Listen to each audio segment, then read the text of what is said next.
My sister got $100,000 from our parents for her dream house in Lake Oswego. I got a lecture about being more responsible with money and a suggestion to work harder. 5 years later, when both our parents passed away and left me the bulk of their estate, Victoria showed up at my door with a lawyer and a smile that could cut glass. She thought I owed her. She thought I'd cave. She didn't know I'd spent my entire life watching her take everything while I got nothing, and I was done being the afterthought. I'm Emma Foster. I'm 28 years old, and I teach second grade at a public school in Southeast Portland. I live in a small apartment that smells like rain and old carpet, and until 3 months ago I was trying to grieve my parents in peace. Then my sister decided that the inheritance our parents left me, the one thing they ever gave me that mattered, should actually belong to her. She had reasons, of course. She always has reasons. But this time, her reasons ran headlong into something she never expected, me finally learning to say no. Before we jump back in, tell us where you're tuning in from. And if this story touches you, make sure you're subscribed because tomorrow, I've saved something extra special for you. Growing up as Victoria Foster's younger sister was like living in someone else's shadow, while being expected to be grateful for the shade. She was 4 years older, which in kid years might as well have been a lifetime. By the time I was aware enough to understand family dynamics, the pecking order was already carved in stone. Victoria was the golden child, the one who could do no wrong even when she was doing everything wrong. I was the backup plan, the one who existed to make her look better by comparison. My parents never said it out loud, but you don't need words when actions scream. Every birthday, every Christmas, every random Tuesday, the message was clear: Victoria mattered more. I remember being 9 years old and asking my mom why Victoria got to go to summer camp in Colorado while I was staying home. Mom looked at me with this practiced patience, the kind you use when explaining something to a child you don't think will understand anyway, and said Victoria needed the experience for her college applications.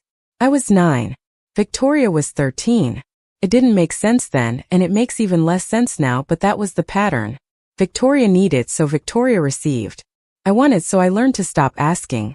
She got the car when she turned 16, a used but decent Toyota that Dad spent weeks fixing up.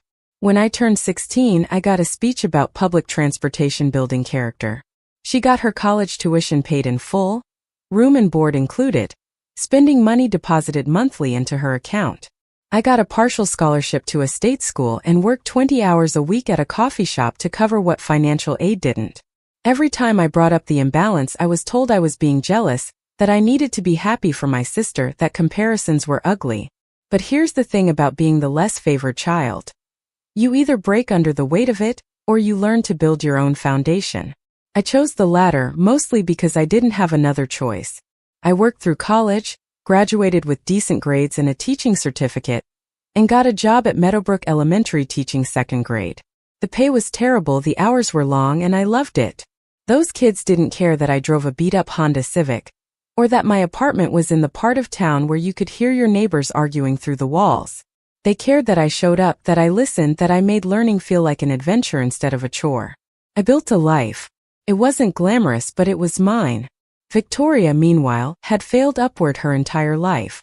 She dropped out of college after 2 years, claiming the environment was toxic and the professors had it out for her.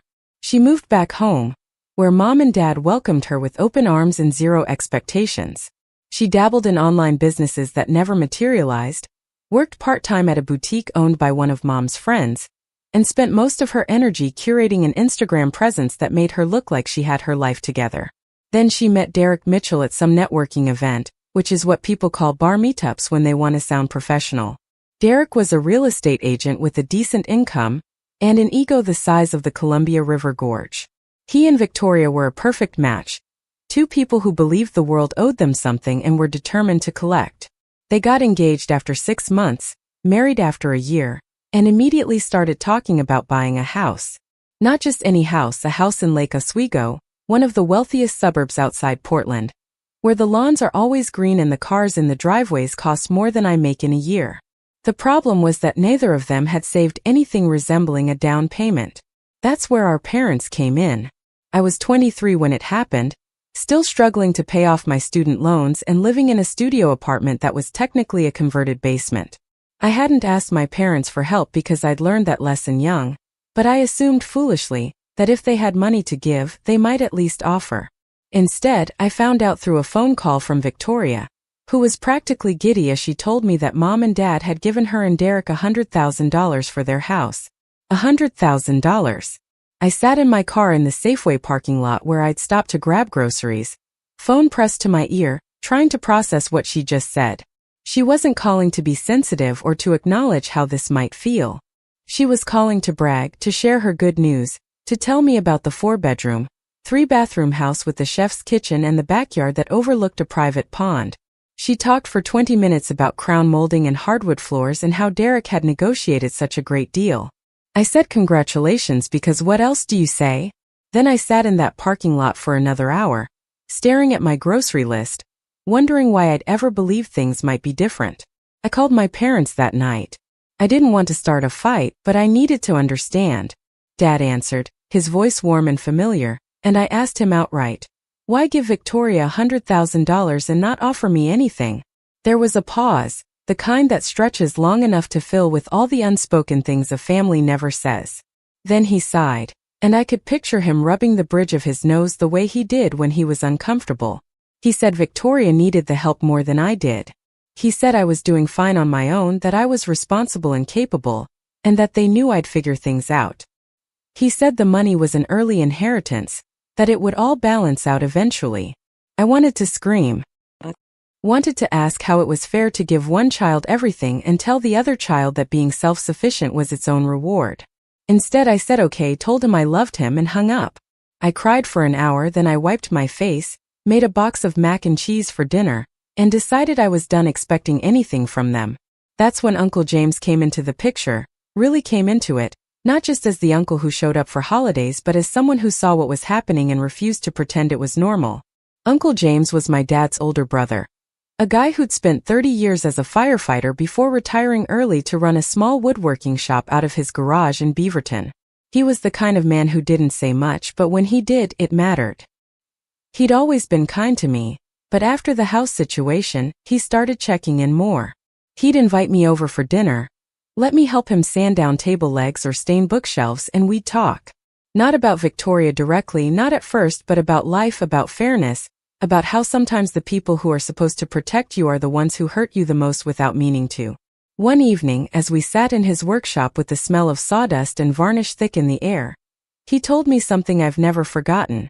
He said my dad had always been blind when it came to Victoria, that even as kids, Robert had a soft spot for people who seemed like they needed saving. He said my dad wasn't a bad man, just a weak one when it came to setting boundaries with his daughters. Then he looked me dead in the eye and said I deserved better, that I should never apologize for expecting to be treated with the same care and consideration as my sister. It was the first time anyone in my family had acknowledged the imbalance out loud, and something in me cracked open. Not in a breaking way, but in a way that let light in. I wasn't crazy. I wasn't selfish. I was just a person who wanted to matter. Victoria, meanwhile, settled into her Lake Oswego life like she'd been born for it. She posted endless photos of her perfect house, her perfect husband, her perfect brunch dates with women who all looked like they shopped at the same 3 stores. She joined a book club she never read for, a yoga studio she attended twice, and a wine tasting group that seemed to meet every other day. She didn't work, not really. Derek's income and whatever residual help my parents provided kept them afloat, though Victoria always made it sound like they were struggling, like they were just barely scraping by in their $500,000 home. I saw her maybe twice a year, always at family gatherings, and every time she'd ask how I was doing with this tone that suggested she already knew the answer and felt sorry for me. I'd smile, say I was great, and change the subject. There was no point in engaging. She lived in her world, I lived in mine, and I'd made peace with the fact that those worlds would never overlap in any meaningful way. Then, 3 years after the house gift, I hit a rough patch. My student loans were crushing me, my car needed repairs I couldn't afford, and my landlord raised my rent by $200. Preparing and narrating this story took us a lot of time, so if you are enjoying it, subscribe to our channel, it means a lot to us. Now back to the story. A month. I was working summer school just to keep up and I was exhausted. I thought, maybe naively, that this might be a time when my parents would offer help. Not $100,000, just something. Anything. I called my mom and explained the situation, trying to keep my voice steady, trying not to sound desperate. She listened, made sympathetic noises, and then said they just helped Victoria and Derek with some unexpected expenses and didn't have extra to spare right now.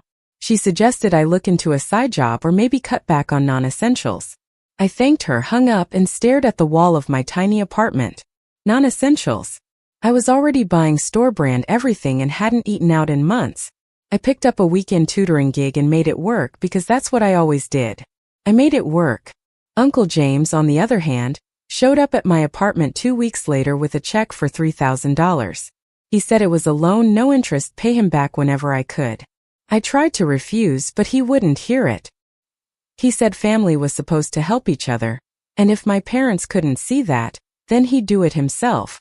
I cried, which I hated doing in front of people, but he just hugged me and told me I was going to be fine.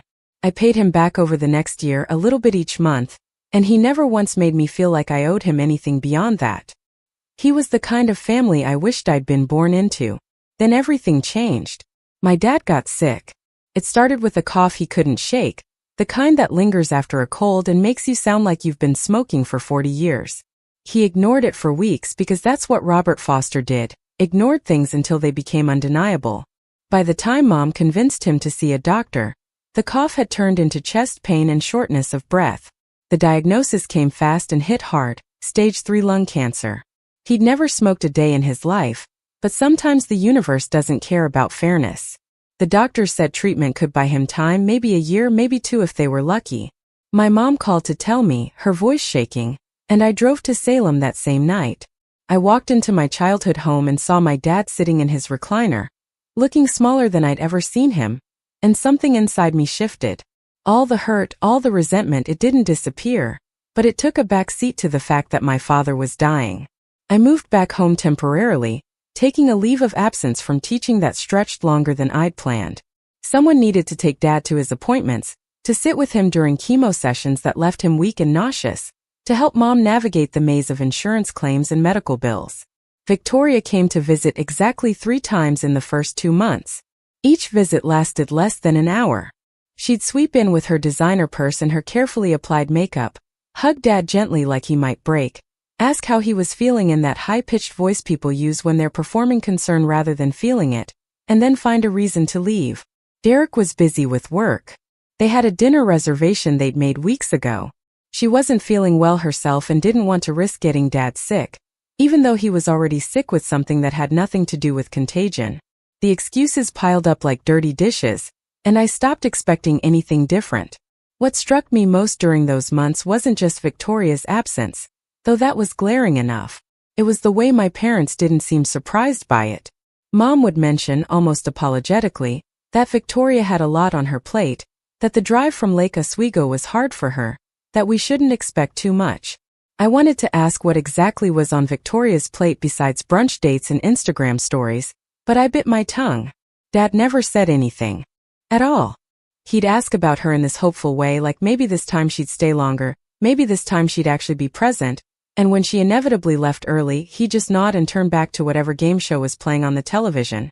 It was like watching someone wait for a bus that everyone else knew wasn't coming. Uncle James, predictably, was there. He showed up twice a week without fail, bringing groceries, helping with yard work, sitting with Dad so Mom and I could take a break. He'd tell stories about their childhood, about the trouble they got into as boys, about the time they tried to build a treehouse and nearly broke both their legs falling out of the oak tree in their parents' backyard. Dad would laugh, really laugh, in a way that made him sound like himself again, and those moments were worth more than any amount of money Victoria's house had cost. The cancer treatment bought Dad 8 months. 8 months of hope and denial and bargaining with a universe that doesn't take bargains. He responded well to the chemo at first, well enough that we started talking about the future again, about things he wanted to do when he felt better. Then the cancer came back, aggressive and fast, and the doctors ran out of options. They said hospice, palliative care, making him comfortable. We moved a hospital bed into the living room because he didn't want to be upstairs, cut off from the life of the house. I slept on the couch most nights, listening to him breathe, terrified every time there was a pause between breaths that it might be the last one. Mom was barely holding it together. She'd always been the kind of woman who prided herself on keeping up appearances, on making sure everything looked nice even when it wasn't, and watching her husband die was destroying that facade. She stopped doing her hair, stopped wearing anything but sweatpants and old t-shirts, stopped answering the phone when friends called to check in. I tried to help, tried to take care of her while also taking care of Dad, but grief is a selfish thing. Takes everything you have and then asks for more. Victoria showed up the week before Dad died. She didn't call ahead, just appeared at the door one afternoon with tears already streaming down her face, though I couldn't tell if they were real or part of the performance. She went straight to Dad's bedside, held his hand, told him she loved him over and over like repetition could make up for months of absence. He smiled at her, squeezed her hand back, told her he loved her too. I stood in the doorway watching this reunion, feeling something cold and hard settle in my chest. Part of me wanted to scream at her, to ask where she'd been when he needed her, when we all needed her. Part of me just wanted her to leave so we could go back to the quiet, painful rhythm we'd established. She stayed for 2 hours that day, then left because she had a headache and the smell of the house was making her nauseous. The smell was medication and sickness and dying, but she said it like it was something we could control, like we'd chosen this. Dad passed 3 days later, early on a Thursday morning when the house was still dark and quiet. I was holding one of his hands, Mom was holding the other, and Uncle James was sitting in the corner of the room, silent and solid. Dad's breathing had been labored for hours, each inhale a struggle, each exhale sounding like relief. Then there was an inhale that didn't lead to an exhale, and the room became impossibly still. Mom let out a sound I'd never heard before, something between a sob and a wail, and Uncle James stood up, walked over, and placed his hand on Dad's shoulder like he was saying goodbye to an old friend. I just sat there, numb, staring at my father's face, trying to memorize it before it became something else, something not him. I called Victoria. It rang 6 times before she answered, her voice groggy and annoyed. I told her Dad was gone. There was a pause, then crying loud and dramatic, and she said she'd come right over. She arrived 4 hours later.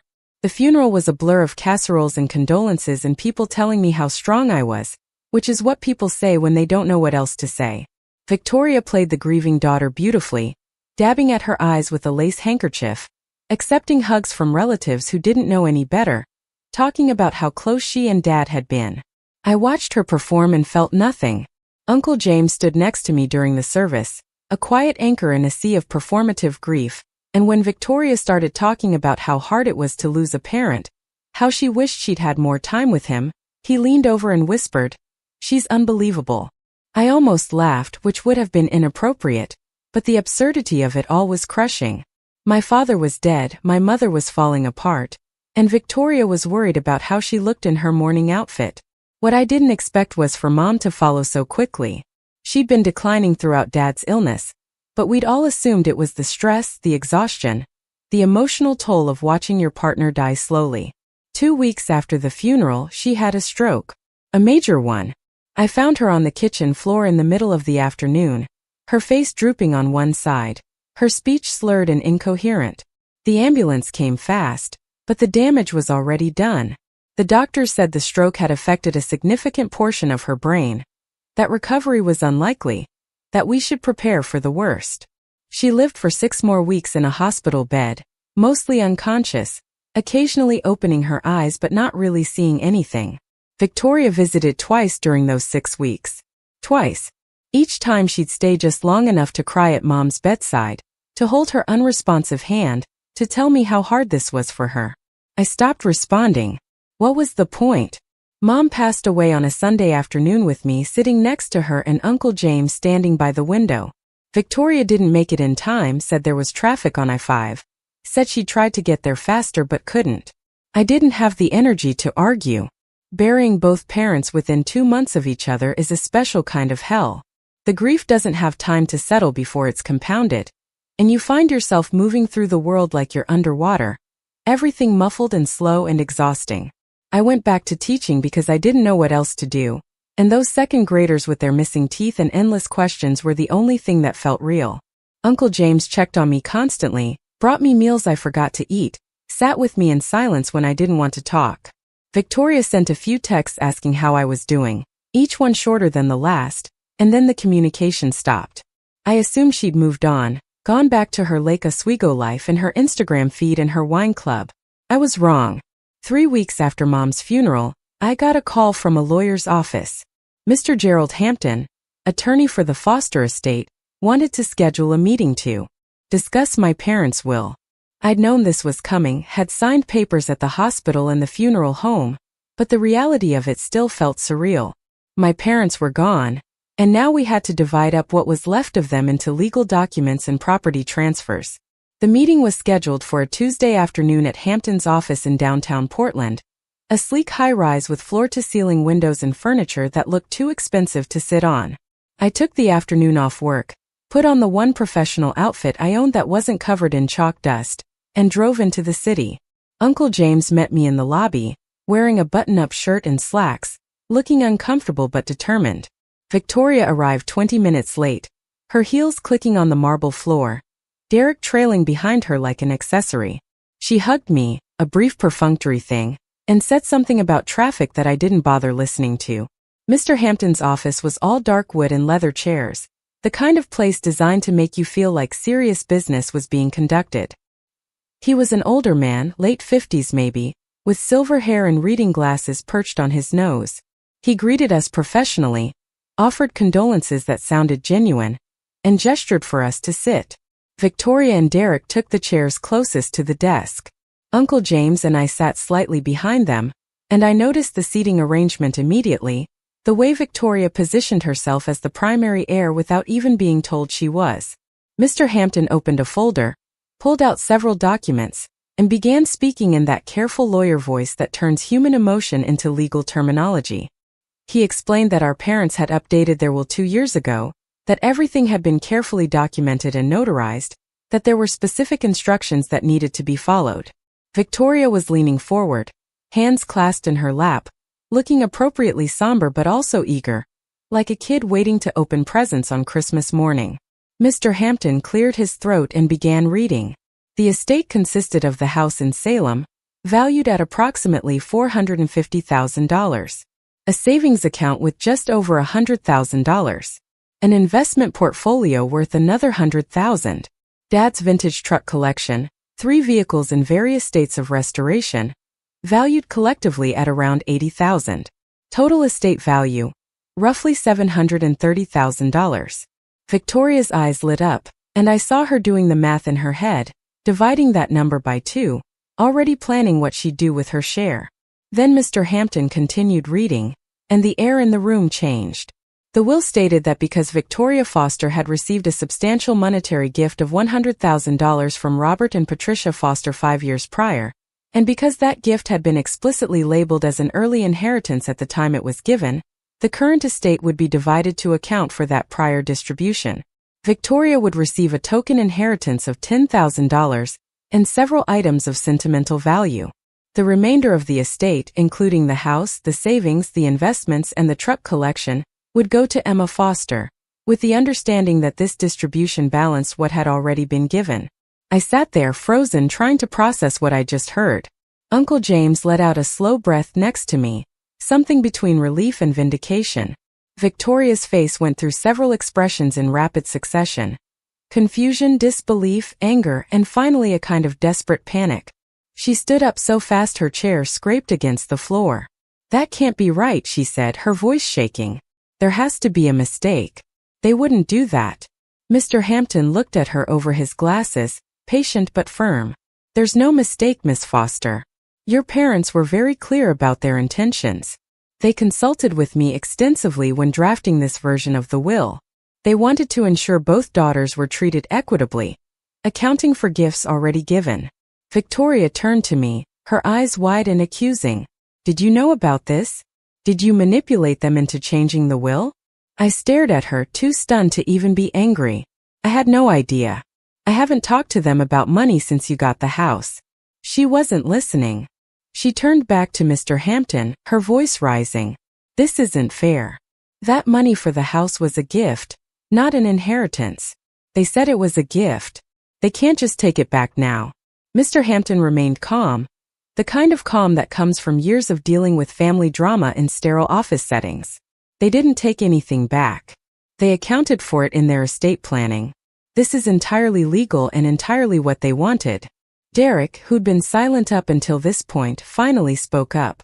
His voice had that condescending real estate agent tone, the one that assumes everyone else is stupid. We should contest this. Clearly there was undue influence.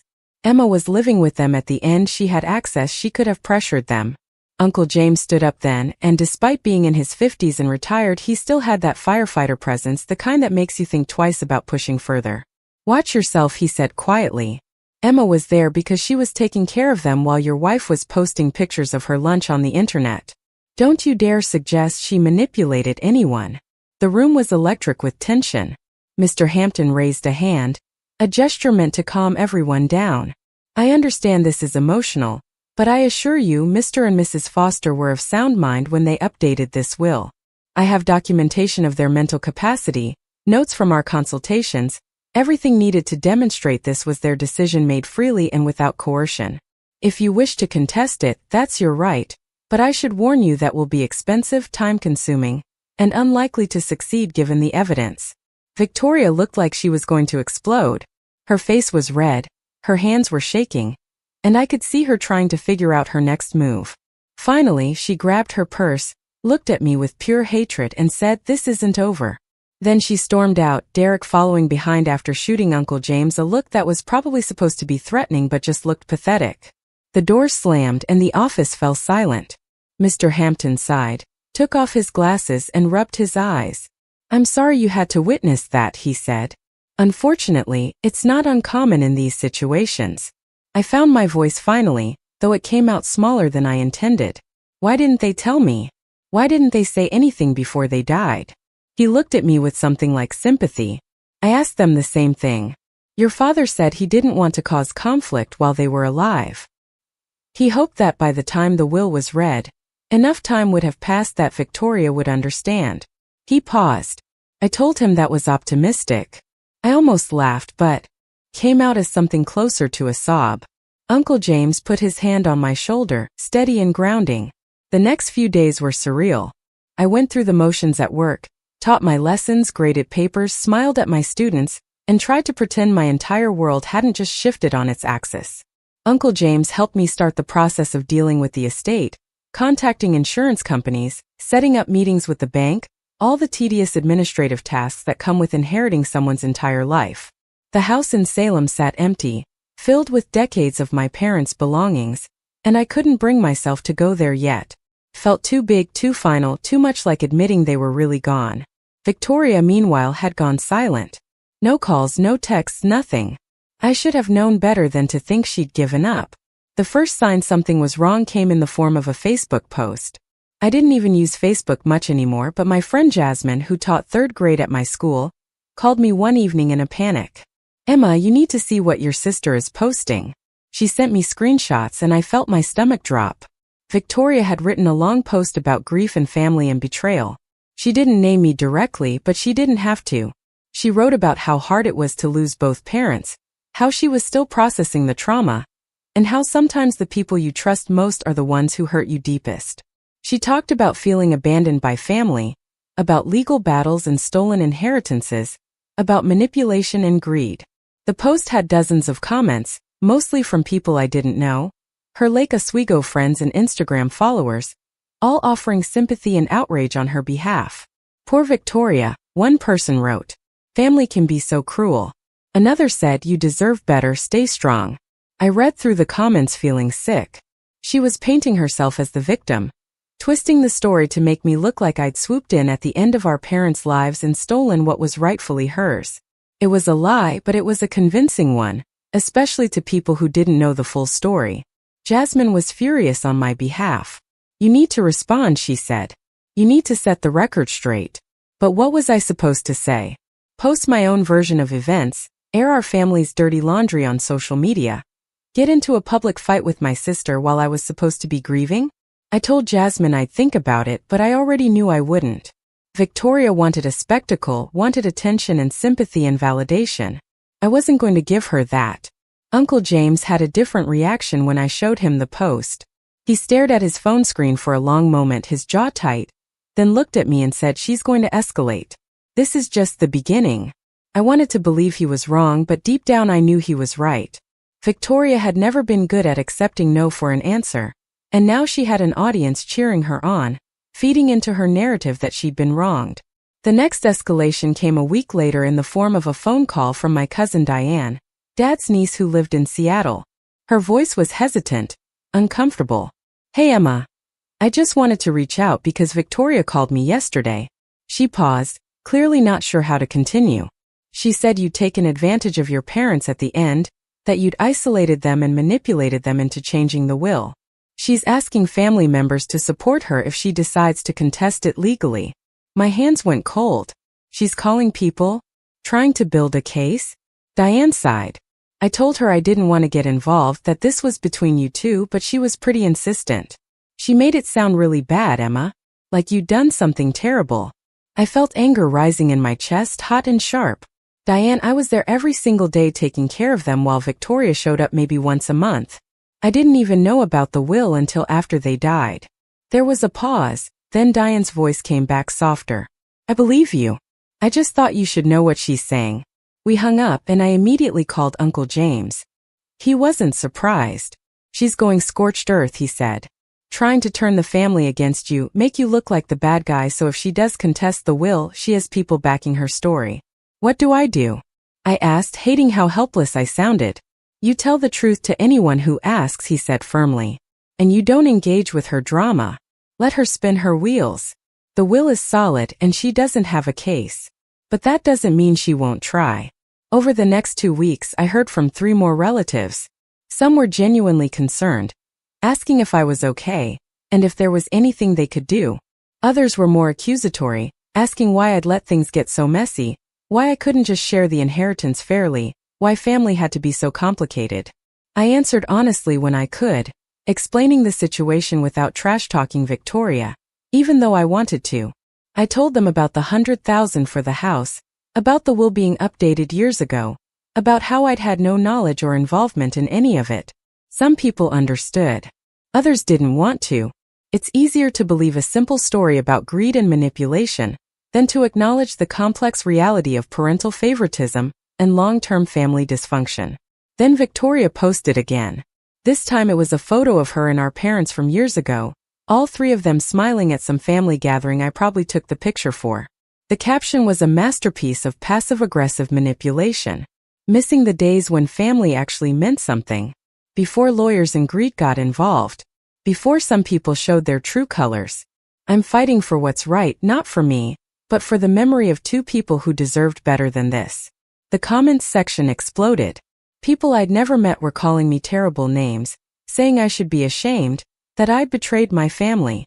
A few people who actually knew me tried to defend me in the comments, but they were drowned out by Victoria's followers, her echo chamber of people who only knew her carefully curated version of reality.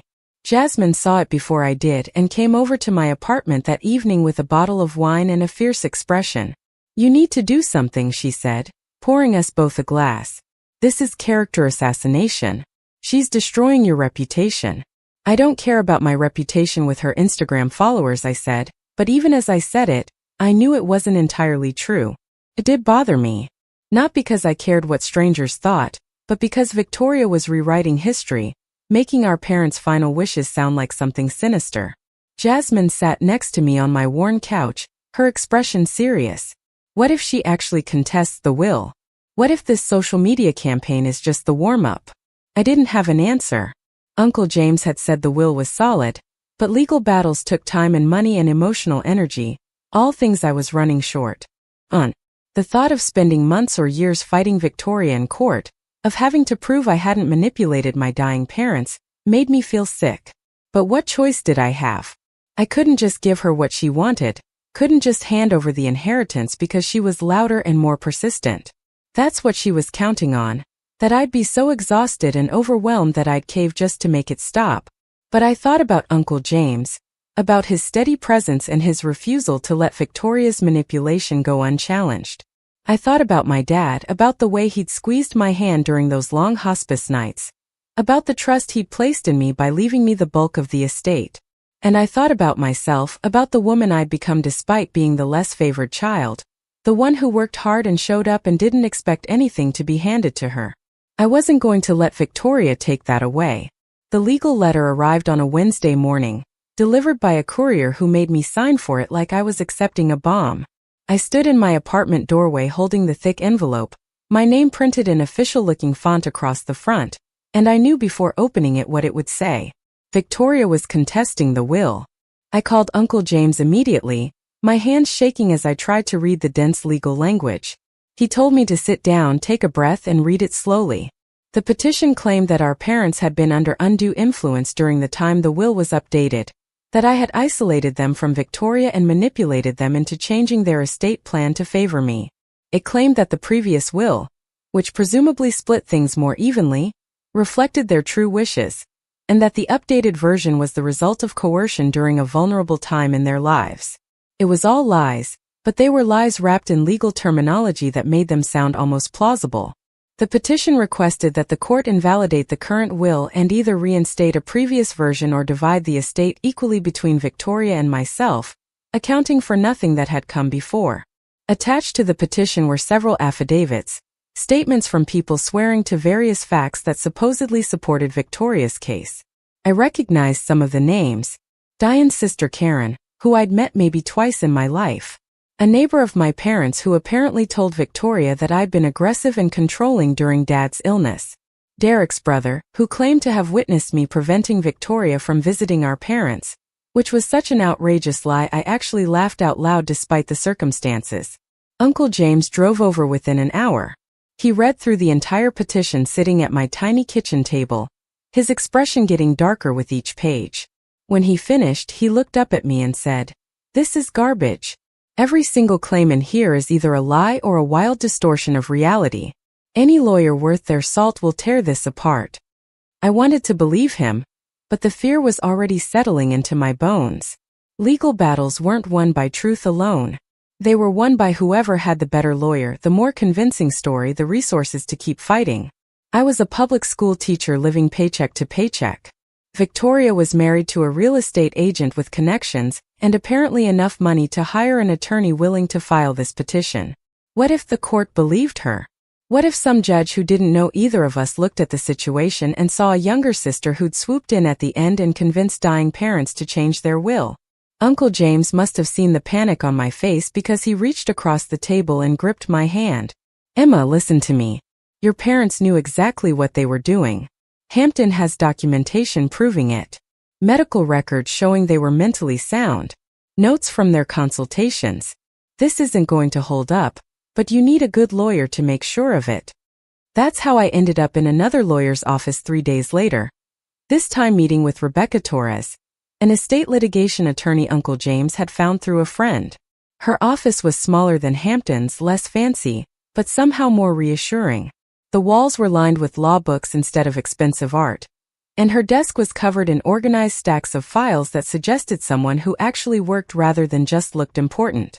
Rebecca was in her 40s, sharp-eyed and direct, and she didn't waste time with pleasantries. She read through Victoria's petition while I sat across from her, trying not to fidget. When she finished, she set it down and looked at me with an expression I couldn't quite read. "Your sister is really reaching here," she said. "Most of these claims are completely unfounded, and the affidavits are weak. But I won't lie to you, cases like this can drag on and they're expensive, even when they're baseless." She explained that fighting the petition would require gathering evidence, deposing witnesses, potentially going to trial if Victoria pushed hard enough. She quoted me a retainer fee that made my stomach drop, then explained her hourly rate, and I did the math in my head, realizing this could eat up a significant chunk of the estate I was supposed to be inheriting. It felt like Victoria was holding the inheritance hostage, forcing me to spend money defending what should have been mine just to prove she was lying. Rebecca must have seen my expression because she leaned back in her chair and said, "Look, I've been doing this for 15 years. Family estate disputes are ugly, and they bring out the worst in people. But the law is pretty clear here. Your parents had the right to distribute their estate however they wanted. They documented their decision-making. They were mentally competent. Unless your sister can prove actual coercion or fraud, which based on this petition she can't, she doesn't have a case." I hired her because I didn't have another choice, and because Uncle James offered to help with the costs if it came to that. The next few weeks were a nightmare of documentation and preparation. Rebecca requested everything: medical records proving my parents' mental capacity, bank statements showing I hadn't touched their money, phone records demonstrating I hadn't prevented Victoria from calling them, testimony from hospice workers and doctors and anyone else who'd witnessed the final months of my parents' lives. Mr. Hampton provided his files, including detailed notes from his consultations with my parents where they'd explicitly discussed the $100,000 gift to Victoria and their desire to balance the inheritance accordingly. One note in particular stood out. My dad had apparently told Hampton, "Victoria has always needed more help and we gave it to her. But Emma has built her own life, and we want to make sure she has something to build on. This feels fair." Reading my father's words in Hampton's careful handwriting broke something open in me. He'd known. He'd seen. The imbalance, had tried in his own inadequate way to correct it at the end. It didn't make up for all the years of favoritism, all the times I'd been overlooked or dismissed, but it was something. It was acknowledgement. I provided my own testimony, walking Rebecca through everything. The years of watching Victoria get more, the $100,000 for the house, my parents' refusals to help me, the months I'd spent caring for them while Victoria was absent, the will reading where I'd learned for the first time that things would be different. Rebecca recorded everything, took notes, asked probing questions to make sure my story would hold up under cross-examination. She was thorough to the point of being exhausting, but I appreciated it. This wasn't just about money anymore. It was about defending my parents' wishes and my own integrity. Meanwhile, Victoria's social media campaign continued. She posted about the emotional toll of legal battles, about fighting for justice, about how hard it was to grieve while also having to defend yourself against family betrayal. She never named me directly, maintaining just enough plausible deniability, but everyone who followed her knew exactly who she was talking about. Her comment sections became echo chambers of support, people who didn't know anything about the situation offering sympathy and encouragement. A few people started leaving negative reviews on my school's Facebook page, claiming I was a terrible person who shouldn't be around children, which was so absurd and malicious it took my breath away. My principal called me into her office, not to reprimand me but to ask if everything was okay, and I had to explain that my sister was trying to destroy my reputation as part of a legal dispute. It was humiliating. Jasmine became my lifeline during this time. She'd come over after work, bring takeout I was too stressed to cook, and let me vent about the latest absurdity in Victoria's campaign. She helped me draft a statement for social media, something brief and dignified that didn't engage with the drama, but made it clear I was honoring my parents' wishes. I never posted it. Every time I tried, I'd read it over and realize Victoria would just twist it, use it as ammunition, turn it into more content for her followers to dissect and judge.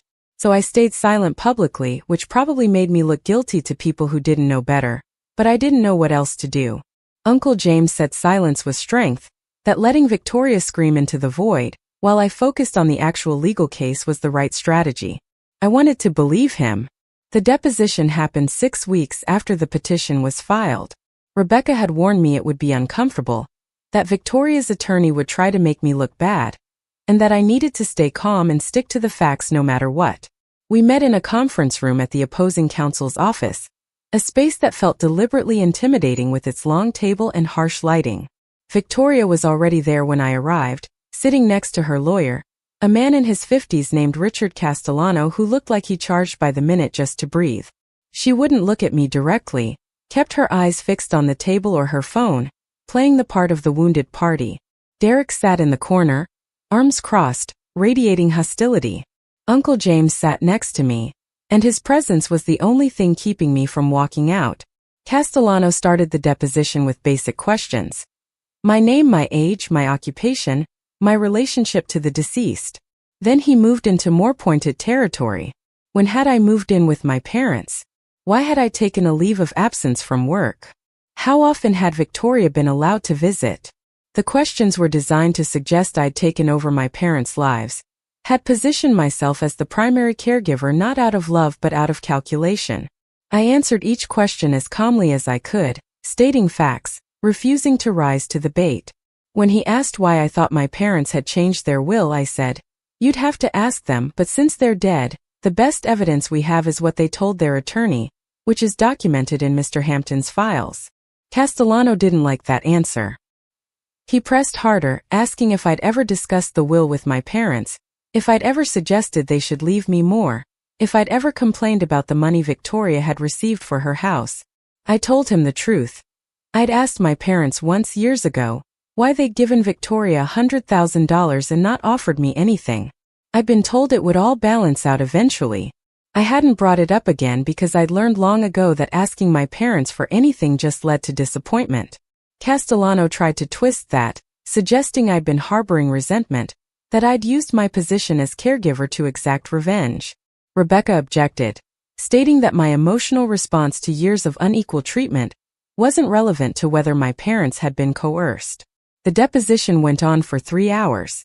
Castellano asked about my relationship with Victoria, about our childhood, about specific incidents where I'd supposedly been hostile toward her. Some of his questions were based on statements from Victoria's affidavits, and I had to sit there listening to lies framed as facts. No, I never prevented Victoria from visiting our parents. No, I never told hospice workers that Victoria wasn't welcome. No, I never discussed inheritance with Dad while he was on morphine. Each denial felt like pulling teeth, and I could see Victoria in my peripheral vision, nodding along with her lawyer's questions like they were truth. When it was finally over, Rebecca told me I'd done well, that I'd stayed composed and consistent. But I felt hollowed out, exhausted in a way that sleep couldn't fix. Uncle James drove me home and didn't say much, just walked me to my door and told me to get some rest. I couldn't. I lay in bed staring at the ceiling, replaying every question, every implication, wondering if I'd said something wrong, if I'd given Castellano ammunition to use against me. The legal process ground on slowly, each week bringing new filings, new responses, new motions. Victoria's side requested financial records going back 5 years, trying to find some evidence that I'd been improperly involved in my parents' finances. They found nothing because there was nothing to find. Rebecca filed motions to dismiss, arguing that Victoria's petition lacked merit and that my parents' wishes as documented in the will should be honored. The court set a hearing date 3 months out, which felt like an eternity. During those months, I tried to maintain some semblance of normal life. I taught my second graders, graded their spelling tests, organized a field trip to the Oregon Zoo. Those kids were the only part of my life that felt uncomplicated, and I clung to that. But the stress was wearing me down. I lost weight I couldn't afford to lose, stopped sleeping more than a few hours a night, jumped every time my phone rang thinking it might be Rebecca with bad news. Uncle James checked on me constantly, brought me dinners I picked at, reminded me that this would end eventually. I wanted to believe him, but Victoria's campaign showed no signs of stopping. She posted a photo of our parents' house with a caption about how hard it was to be locked out of your childhood home, which was rich considering she barely set foot there in the last decade. She implied I'd changed the locks to keep her away, which wasn't true. I hadn't even been to the house yet. It sat empty in Salem, full of memories I wasn't ready to face, while Victoria used it as a prop in her victim narrative. Then something shifted. Rebecca called me on a Tuesday evening, her voice carrying an edge of satisfaction. "We just got the deposition transcript from the neighbor who claimed you were controlling and aggressive. Castellano didn't prep her well enough." Under questioning, she admitted she'd only talked to your parents maybe 3 times in the last year, always brief conversations over the fence. She has no actual knowledge of your behavior in the house or your interactions with Victoria. Her entire affidavit is based on things Victoria told her, not things she witnessed. I felt a flutter of hope. What does that mean? Rebecca's smile was audible through the phone. It means their case is even weaker than we thought. If their witness testimony is all hearsay, based on Victoria's claims rather than actual observation, it won't hold up. I'm filing a motion to exclude these affidavits as evidence, and I'm betting the judge will grant it. More good news came a week later. The hospice nurse who'd been with my parents during their final weeks had provided a statement completely contradicting Victoria's claims. She described me as devoted and exhausted, sleeping on the couch to be near my father, coordinating his care with meticulous attention.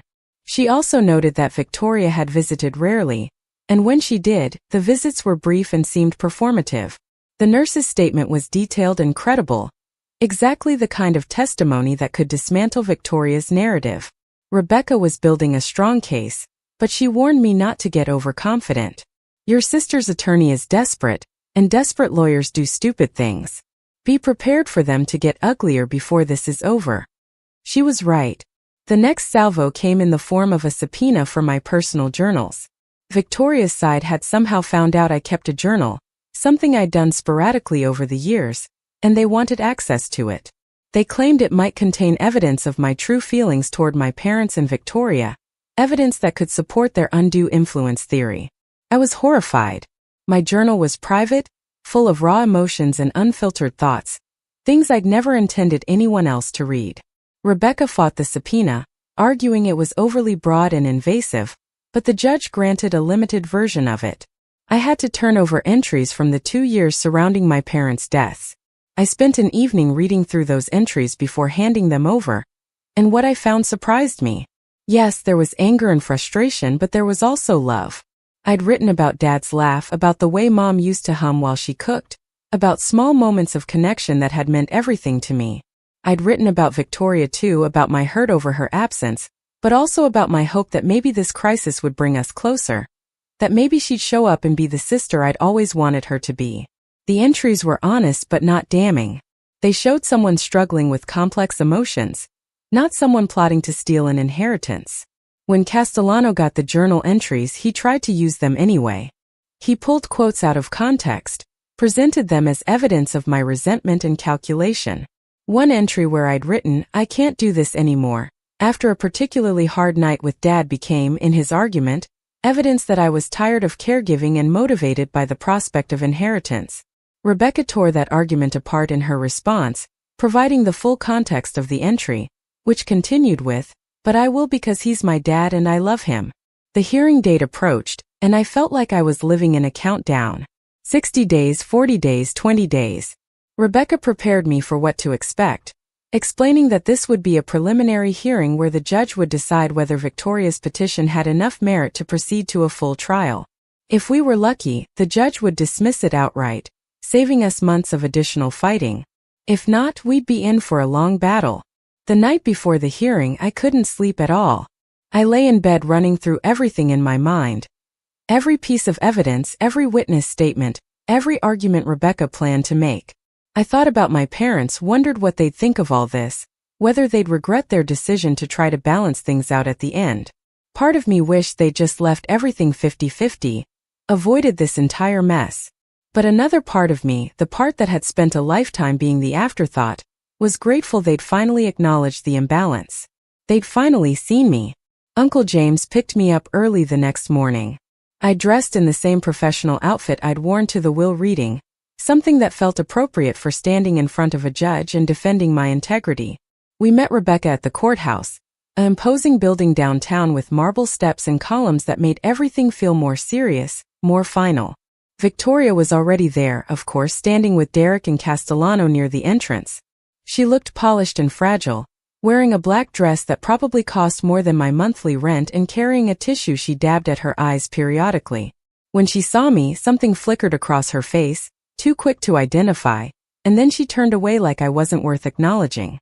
We went through security and made our way to the courtroom, a formal space with wood paneling and a raised bench where the judge would sit. There were a handful of other people present.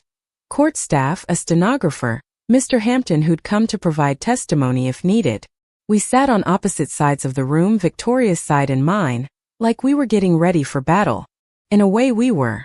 The judge entered, a woman in her 60s named Judge Patricia Winters, and everyone stood. She had the kind of face that gave nothing away, and I couldn't tell if that was good or bad for us. She called the case, asked both attorneys to present their arguments, and the hearing began. Castellano went first, laying out Victoria's case in language that made it sound almost reasonable. He talked about a vulnerable elderly couple, isolated from their older daughter by a younger daughter who'd positioned herself as the sole caregiver. He talked about a will that had been changed under suspicious circumstances, leaving one daughter with almost nothing while the other received everything. He presented it as a story of manipulation and greed, and if you didn't know the actual facts, it might have been compelling. Then Rebecca stood up, and I watched her dismantle Victoria's case piece by piece. She started with the documentation from Mr. Hampton, the detailed notes showing my parents were fully competent when they updated their will, showing they'd initiated the changes themselves, showing they'd been clear about their reasoning. She presented the $100,000 gift to Victoria, documented and undeniable, and explained how my parents had viewed it as an early inheritance that needed to be accounted for. She showed the hospice nurse's statement, the medical records, the phone logs proving Victoria had rarely called or visited during our parents' final months. She methodically addressed each of Victoria's claims, showing how they were either false or based on hearsay from witnesses who had no actual knowledge of what they were testifying about. Judge Winters listened to everything, asking occasional questions, taking notes. When both sides had presented their arguments, she asked if there were any witnesses to call. Rebecca called Mr. Hampton, who testified about his consultations with my parents, about their mental state, about their explicit intentions regarding the will. Under cross-examination, Castellano tried to suggest that Hampton had been influenced by me, that I'd somehow manipulated the lawyer too, but Hampton shut that down quickly. "I've been practicing estate law for 30 years, he said calmly. "I know undue influence when I see it, and there was none here." Robert and Patricia Foster knew exactly what they wanted, and they were adamant about it. Castellano called Victoria to the stand next, and I watched my sister walk to the witness box like she was heading to an audition. She placed her hand on the Bible, swore to tell the truth, and I wondered if she even understood what truth meant anymore. Her testimony was a masterclass in selective memory and emotional manipulation. She talked about how close she'd been to our parents, how much she'd loved them, how devastated she was by their deaths. She painted a picture of herself as a devoted daughter who'd been pushed aside by a scheming younger sister. When Castellano asked her about the $100,000, she described it as a gift given freely, something our parents had insisted on, not an early inheritance but simply help when she and Derek needed it most. She made it sound like I'd somehow poisoned our parents against her, convinced them to cut her out of the will out of spite. Rebecca's cross-examination was surgical.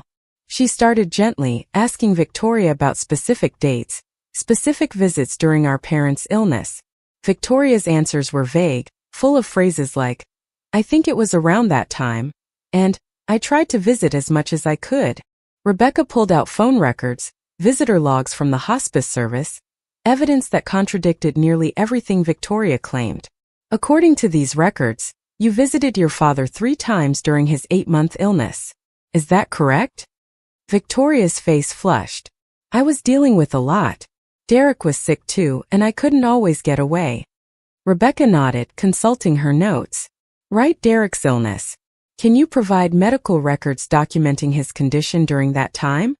Victoria hesitated. "It was never officially diagnosed. He was just really run down, exhausted all the time." Rebecca let that hang in the air for a moment. "So no medical records, no doctor visits, no documentation of this illness that prevented you from seeing your dying father?" Castellano objected, claiming Rebecca was badgering the witness, but Judge Winters overruled him. Victoria stumbled through the rest of her testimony, and with each question, her story unraveled a little more. When Rebecca asked her about the social media posts, about the campaign she'd waged against me online, Victoria tried to claim she'd never mentioned me specifically, that she'd just been processing her grief publicly. Rebecca pulled up screenshots, read some of the comments Victoria had liked and responded to, comments that clearly identified me as the villain in her story.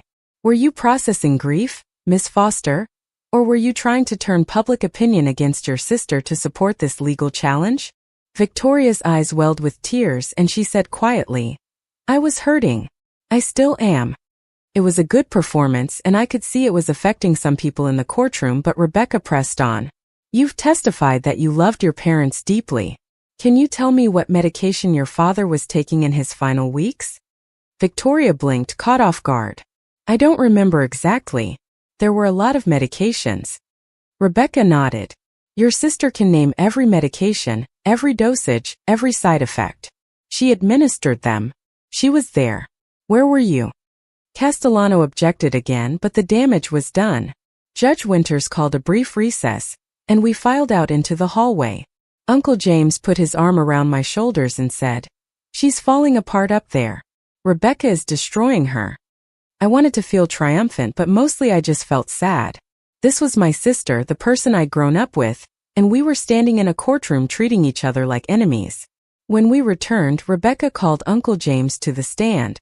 He testified about the family dynamics, about the years of favoritism toward Victoria, about how I'd been the one who showed up when it mattered.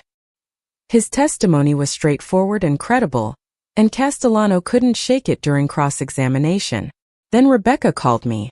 Walking to the witness stand felt like moving through water, everything slow and surreal. I placed my hand on the Bible and swore to tell the truth, then sat down and tried to steady my breathing. Rebecca started with easy questions, establishing the timeline of my parents' illness, my role as caregiver, my relationship with them. Then she asked me directly, "Emma, did you ever discuss the contents of the will with your parents?" I shook my head. No. I didn't even know what was in it until after they died. She asked me about the journal entries, about the emotions I'd expressed in those private pages. I explained that yes, I'd been angry sometimes, frustrated and exhausted and overwhelmed, but that didn't mean I'd manipulated anyone. I loved my parents, I said, my voice cracking slightly. Taking care of them was the hardest thing I've ever done, but I did it because they were my parents and they needed me, not because I wanted their money. I didn't even think I'd get anything after watching Victoria receive so much over the years. Rebecca asked me about the $100,000 Victoria had received for her house. How did you feel when you found out your parents had given your sister that money, but refused to help you when you asked? I took a breath. I felt hurt. I felt like I didn't matter as much. But I also wasn't surprised. That was the pattern my whole life. Victoria needed, Victoria got. I learned to do without. I could see Victoria across the courtroom, her face tight with anger, and I kept going. But I made peace with it. I built my own life and I was okay. When my parents got sick, I didn't help them to get something in return. I helped them because that's what you do for family. Castellano's cross-examination was aggressive. He tried to paint me as resentful and calculating, someone who'd kept score my entire life and finally saw an opportunity to tip the scales in my favor. He brought up the journal entries again, the moments of anger and frustration, and tried to use them as evidence of a long-term grudge. I stayed calm, answered each question honestly. Yes, I felt hurt by the way my parents treated me compared to Victoria. But that didn't make me scheme against anyone. It made me sad.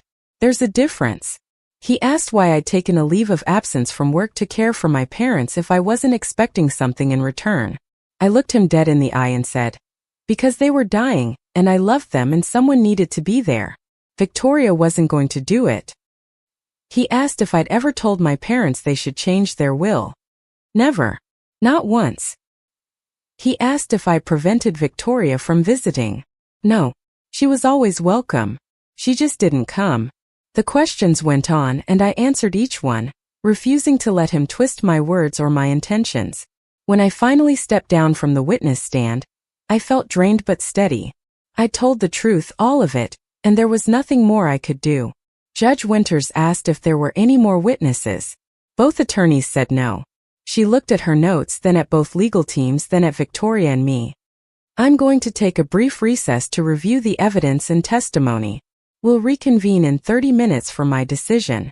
Those 30 minutes felt like hours. We sat in the hallway, nobody talking much, the tension thick enough to cut. Rebecca looked confident but not cocky, going over her notes one more time. Uncle James sat next to me, a solid presence that kept me grounded. Across the hall, Victoria was in deep conversation with Castellano and Derek, her expression anxious. When we were called back in, everyone took their places. Judge Winters entered, and the room fell silent. She looked at both sides, her expression neutral, and began speaking. "I've reviewed all the evidence presented today, including the testimony of witnesses, the documentation regarding Mr. and Mrs. Foster's mental capacity, and the claims made in the petition to contest the will." She paused, and I felt my heart hammering in my chest. This is a case about family dynamics, parental favoritism, and ultimately about the right of individuals to distribute their estate as they see fit. The law is clear. A person has the right to leave their property to whomever they choose, for whatever reason they choose, as long as they are of sound mind and not subject to undue influence or coercion.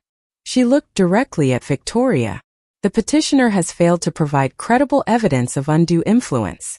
The documentation shows clearly that Robert and Patricia Foster were mentally competent when they updated their will. They consulted with their attorney extensively, and their reasoning was sound. They had previously given the petitioner a substantial gift of $100,000, which they viewed as an early inheritance, and they wished to balance that gift in their final distribution. Judge Winters continued, her voice firm and clear. The testimony from the hospice nurse, the medical professionals, and Mr. Hampton all support the conclusion that Mr. and Mrs. Foster made this decision freely and with full understanding of what they were doing. The petitioner's claims that her sister prevented her from visiting or manipulated their parents are not supported by the evidence. In fact, the evidence shows the opposite, that Emma Foster was the primary caregiver during a difficult time, while Victoria Foster was largely absent. I felt tears starting to form, but I held them back. Furthermore, the judge said, the affidavits provided by the petitioner are largely based on hearsay or lack sufficient foundation. The witnesses admitted under questioning that their knowledge of the situation was limited or based entirely on information provided by the petitioner herself, not on direct observation. Judge Winters looked at the papers in front of her one more time. Based on all of this, I find that the petitioner has not met her burden of proof. The will executed by Robert and Patricia Foster is valid and reflects their true intentions. The petition to contest the will is denied. The gavel came down, and the sound echoed through the courtroom. I sat there stunned, unable to process what had just happened. We'd won. Rebecca turned to me with a smile. It's over, Emma. The will stands. Uncle James pulled me into a hug, and I finally let the tears fall, not from sadness but from relief, from the release of months of tension and fear. Across the aisle, Victoria was crying too, but her tears were different, angry and bitter. Castellano was packing up his briefcase quickly, probably already planning his exit strategy. Derek looked furious, his jaw clenched, his hands balled into fists. Judge Winters wasn't finished though. I'd also like to note, she said, and the room quieted again, that this court takes seriously the filing of frivolous or bad faith petitions. The evidence suggests that this challenge was not based on legitimate concerns about undue influence, but rather on disappointment with the distribution of the estate. While I understand emotions run high in family disputes, using the court system to relitigate decisions that were made fairly and legally is not appropriate. She looked at Castellano. I'm ordering the petitioner to pay the respondent's reasonable attorney fees and costs associated with defending against this petition. The exact amount will be determined at a separate hearing, but I want to make clear that actions have consequences. Victoria's face went white. Attorney fees could run into tens of thousands of dollars, money she probably didn't have, especially after paying Castellano for this failed attempt. The judge stood and everyone rose. She left the courtroom and suddenly there was movement, noise, people gathering their things. Victoria stood up and looked at me across the room, and for a moment our eyes met. I saw rage there and hurt, and something else I couldn't identify. She opened her mouth like she was going to say something, then seemed to think better of it. Instead, she turned and walked out, Derek and Castellano following behind her. Uncle James, Rebecca, and I stood there for a moment in the emptying courtroom. What happens now? I asked Rebecca. She smiled. Now we file for those attorney fees, finalize the estate distribution, and you get to move on with your life. The inheritance is yours, Emma. Your parents' wishes are being honored. We walked out into the bright afternoon, and I felt like I could breathe properly for the first time in months. The weight that had been pressing down on me was lifting, not completely, but enough that I could stand up straight again. Over the next few weeks, things moved quickly. The court ordered Victoria to pay just over $40,000 in attorney fees, a sum that must have been devastating given her financial situation. She and Derek listed their Lake Oswego house for sale a month later, presumably to cover the costs. I felt a twinge of something, not quite satisfaction but close to it, knowing that the house our parents had paid for was now going to pay for Victoria's failed attempt to take even more from them. The estate was distributed according to the will. The house in Salem, which I still hadn't been able to face going into, was put on the market. Uncle James helped me sort through decades of belongings, deciding what to keep, what to donate, what to let go of. We found photo albums documenting our childhood, and looking through them was painful. There were pictures of Victoria and me as kids, smiling together, arms around each other, looking like normal sisters. I wondered when exactly things had gone so wrong. Or if they'd always been wrong and I just hadn't seen it yet. Dad's truck collection went to a specialized dealer who found buyers for all three vehicles. The vintage Chevy pickup, the one I'd always loved, I kept for myself even though I had nowhere to put it. Uncle James offered to store it in his workshop, and sometimes I'd go over there just to sit in it, running my hands over the steering wheel Dad had gripped thousands of times, feeling close to him in a way I hadn't felt since he died. The savings and investment accounts were transferred to my name, and seeing that money in my bank account felt surreal. I'd gone from living paycheck to having financial security I'd never imagined. The first thing I did was pay off my student loans in full, every penny of debt that had been hanging over me for years. The second thing I did was set up a college fund, not for kids I didn't have yet, but for my students, the ones whose families couldn't afford to send them to college, the ones who reminded me of myself. Uncle James cried when I told him about it. I quit my job at Meadowbrook Elementary, not because I stopped loving teaching, but because I needed a break, needed time to process everything that had happened. I traveled for the first time in my life, took a trip to Ireland that my mom had always wanted to take but never did, scattered some of her ashes on a cliff overlooking the ocean like she'd mentioned once in passing years ago. I spent a month in a cottage in the countryside, writing in my journal, hiking through green fields, trying to figure out who I was now that the fight was over. When I came back to Portland, I bought a small house in a quiet neighborhood, nothing fancy but mine, with a yard and a porch and enough space to breathe. Uncle James helped me move in, and we celebrated with pizza and beer sitting on my new back deck watching the sun set. "Your dad would be proud of you," he said quietly. "You fought for what was right and you won." I wanted to believe that, but part of me wondered if Dad would have been heartbroken to know his daughters had ended up in court, destroying whatever relationship we'd had left. I thought about reaching out to Victoria, trying one more time to bridge the gap between us, but I didn't know what I'd say. "Sorry you tried to steal my inheritance and lost? I hope you're doing okay even though you spent months trying to destroy my reputation?" There were no words that could fix what had been broken, and maybe it had been broken all along, held together by nothing more than shared DNA and parental expectations. I saw her one more time, completely by accident, at a grocery store in Beaverton 6 months after the court case ended. I was picking up ingredients for a dinner I was hosting, Uncle James and Jasmine and a few other friends, the first time I'd felt social enough to have people over. I turned down the pasta aisle and there she was, standing in front of the shelves looking tired and older than I remembered. For a second we just stared at each other, and I didn't know what to do. She looked away first, grabbed a box of pasta without really looking at it, and walked away quickly, her cart squeaking as she pushed it. I stood there holding my shopping basket, feeling a complicated mix of emotions I couldn't untangle. Sadness, definitely. Relief that we didn't have to talk. Anger at everything that had happened.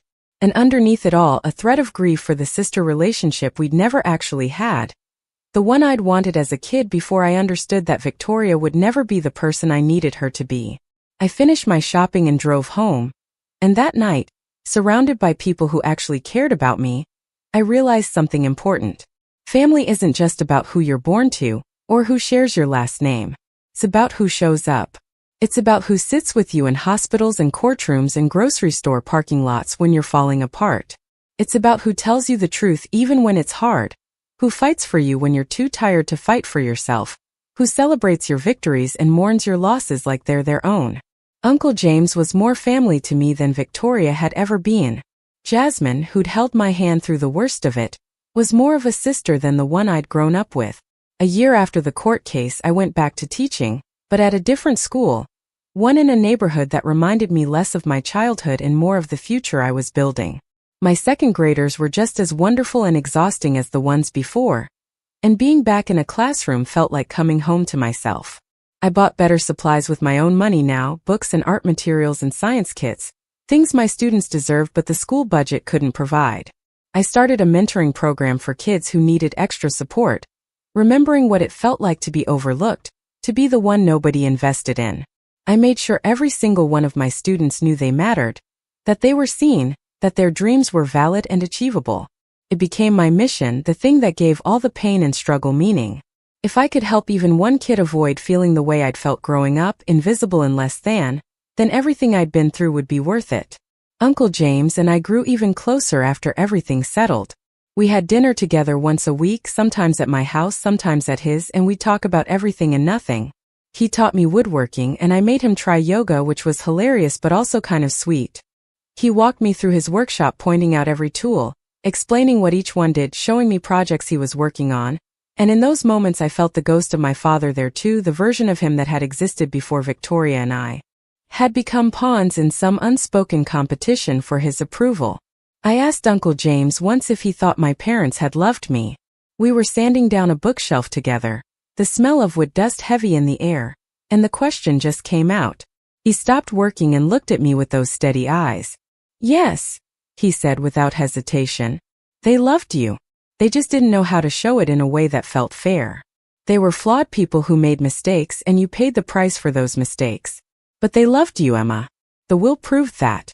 At the end they tried to make it right." I don't know if that makes it better or worse, knowing they loved me but still hurt me, still chose Victoria over and over until they couldn't anymore. But I'm learning to make peace with the complexity of it, to hold both truths at once. That my parents failed me in significant ways, and that they also gave me life and occasional moments of genuine connection, and ultimately tried to ensure my future was secure. It's messy and imperfect and human. I still think about Victoria sometimes, wonder how she's doing, whether she ever reflects on what happened with any kind of self-awareness. I saw on social media, through a friend who still follows her, that she and Derek moved to a smaller house in a less expensive area. That her Instagram posts are less frequent and less polished. Part of me feels sorry for her, for the way she's always needed external validation, for how empty that must be. But mostly I just feel distant from her. Like she's someone I used to know rather than someone I'm related to. Maybe that's the healthiest outcome. Accepting that not all family relationships can or should be saved. 2 years after my parents died, I met someone. His name was Colin. He taught high school history, and he had kind eyes and a quiet sense of humor that snuck up on you. We met at an education conference, bonded over complaints about standardized testing, and started dating slowly, carefully, both of us aware that we were bringing our own baggage to the relationship. When I told him about Victoria, about the court case and the inheritance battle, he listened without judgment and then said, "You're stronger than you think you are." Most people would have crumbled under that kind of pressure. It was one of the nicest things anyone had ever said to me. We got engaged a year later, and when Uncle James walked me down the aisle at our small wedding, I cried thinking about my dad, about how he should have been there but wasn't, about how life doesn't always give you the moments you want, but sometimes gives you the ones you need. Victoria wasn't invited to the wedding. I thought about it, agonized over whether to extend an olive branch, but ultimately decided that day needed to be about joy, not about managing someone else's emotions or risking drama. A few people asked where my sister was, and I just said we weren't close, which was the simplest truth. Colin's family more than made up for the absence of mine, welcoming me with open arms, treating me like I'd always been part of their story. His mom, a warm woman named Patricia, coincidentally sharing my mother's name, told me at the reception that she was glad Colin had found someone who understood the value of showing up. I hugged her and thought about all the different ways love can manifest, how sometimes the family you choose is better than the one you're born into. Now, 3 years after everything, I'm sitting in my home office, the one in the house my parents' inheritance allowed me to buy, writing this down because I want to remember. Not the pain exactly, though that's part of it, but the lesson underneath. I learned that wanting to be treated fairly isn't selfish. That asking for equity isn't the same as asking for handouts. That sometimes the people who are supposed to love you most are the ones who hurt you deepest. Not through malice necessarily, but through blindness, through their own limitations and failures. I learned that you can grieve someone and still be angry at them. That those emotions can coexist without canceling each other out. I learned that fighting back doesn't make you a bad person, that standing up for yourself is sometimes the most loving thing you can do, for yourself and for the memory of the people who tried, however inadequately, to make things right at the end. My parents gave Victoria $100,000 for her house, and gave me nothing but lectures about responsibility. But in the end they gave me something more valuable. They saw me, acknowledged the imbalance, and tried to correct it. It wasn't perfect and it came too late, but it was something. And I fought to honor that, to honor them, to honor myself. Victoria tried to take that away from me, tried to rewrite history and claim victimhood, but she failed because the truth mattered more than her performance. Because I had people in my corner who refused to let her manipulation win. Because I'd finally learned the difference between peace and surrender. And I chose the harder path. The inheritance itself, the money and the property, it's been life-changing. I'm not going to pretend it hasn't. But what mattered more was what it represented. Validation, recognition, justice. It was my parents saying finally, "We see you. You matter. Your life and your struggles and your quiet perseverance matters as much as your sister's loud demands." That's what I fought for, and that's what I won. So when people ask me about my sister, about why we're not in each other's lives anymore, I tell them a simplified version of this story. I tell them that sometimes families break, that not every relationship can or should be salvaged, that choosing peace over toxicity is not giving up, it's growing up. And when they look at me with pity, assuming I must be sad about it, I smile and tell them I'm not. I'm free. I'm finally completely free. The email arrived on a Thursday morning in late October, 5 years after the courthouse doors had closed on the worst chapter of my life. I was sitting at my kitchen table grading spelling tests, my coffee going cold in its mug, when my phone chimed with a notification I almost ignored. The sender's name made me freeze. Victoria Foster Mitchell. I stared at the screen for a full minute before opening it, my heart doing that old familiar dance of anxiety and dread that I thought I'd left behind. The subject line read simply, "Please read this." My finger hovered over the delete button. I'd spent 5 years building a life that didn't include Victoria, 5 years of peace and growth and healing, and part of me wanted to protect that at all costs. But curiosity, or maybe something deeper, made me open it. The email was long, longer than any communication Victoria had ever sent me. It started with an apology, which immediately made me suspicious because Victoria didn't apologize, not real apologies anyway, just the performative kind that shifted blame while pretending to take responsibility. But as I read, something felt different about this one. She wrote about the years since the court case, about how losing the Lake Oswego house had forced her and Derek to confront realities they'd been avoiding. How the financial pressure had exposed cracks in their marriage that had always been there, but were easier to ignore when money wasn't tight. How Derek had eventually left her for someone younger, someone who didn't come with legal debt and faded Instagram dreams. She wrote about hitting rock bottom, about having to move in with a friend because she couldn't afford rent, about taking a job at a call center because it was the only place that would hire her.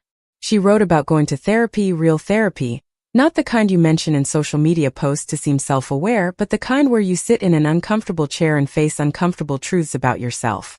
She wrote about slowly, painfully beginning to understand how her behavior had affected people, how her entitlement and manipulation had destroyed relationships that could have been meaningful. She wrote about our parents, about finally admitting to herself that they had enabled her worst qualities while expecting me to simply accept being treated as lesser. And then she wrote about me. About the court case, about the things she'd said and done, about the cruelty of her campaign against me. She didn't make excuses. She didn't blame her lawyer or Derek or the stress of grief. She just said she was sorry that she'd been wrong, that she understood if I never wanted to speak to her again, but felt I deserved to know that she recognized the harm she'd caused. I read the email 3 times, looking for the angle, the manipulation, the hidden agenda. Victoria always wanted something, and I couldn't quite believe this was different. But the tone was different, flatter somehow, less performative. There were no dramatic declarations, no requests for forgiveness, no suggestions that we try to repair our relationship. It was just an accounting of her actions and an acknowledgement of their impact. At the end, she wrote that she wasn't expecting a response, that she understood I had every right to delete this email and continue with my life, as though she didn't exist. She said she hoped I was happy, that she hoped I'd built the kind of life I deserved. And then she signed it simply Victoria, not with any of the flourishes or affectations she used to favor. I closed my laptop and sat there staring at the wall, feeling something I couldn't quite name. It wasn't forgiveness, not yet, maybe not ever. But it was something adjacent to it, a loosening of the tight knot of anger I'd been carrying. Colin found me still sitting there 20 minutes later when he came downstairs for his own coffee. He took one look at my face and asked what was wrong. I showed him the email, watched him read it with the same skepticism I'd felt. When he finished, he looked at me carefully and asked what I was thinking. I told him I didn't know, which was the truth. Part of me wanted to delete the email and pretend it had never arrived, to protect the peace I'd worked so hard to build. Part of me was curious about this version of Victoria who seemed, at least on the page, to have developed some self-awareness. And part of me, the part one was least proud of, wanted her to hurt the way she'd hurt me, wanted her rock bottom to be even lower, wanted cosmic justice to keep punishing her for years of cruelty. Colin listened to all of this, then said something that stuck with me. He said that forgiveness wasn't about Victoria, it was about me, about whether continuing to carry anger served me or just weighed me down. He said I didn't owe her anything, not a response, not absolution, not a relationship, but that I might owe myself the freedom that comes from letting go of resentment. I didn't respond to the email that day or the next day or the day after that. I let it sit in my inbox like a stone, something I was aware of but not ready to touch. In the meantime, life continued. I taught my fourth graders about fractions and the water cycle. Colin and I hosted a dinner party for friends, and I laughed more than I had in weeks. Uncle James came over to help me install new shelves in my garage, and we talked about everything except Victoria. But the email was always there in the back of my mind, a question I hadn't answered. 2 weeks later, I was going through old photos, the ones Uncle James and I had salvaged from my parents' house before it sold. There was one of Victoria and me as children, maybe 8 and 12, standing in front of a Christmas tree. Victoria had her arm around me, and we were both grinning at the camera, genuine smiles that hadn't yet learned to perform. I stared at that photo for a long time, trying to remember what it felt like to be that little girl who still believed her big sister would protect her, who hadn't yet learned that love in our family was conditional and unevenly distributed. That night I sat down and wrote a response. It was shorter than Victoria's email, just a few paragraphs.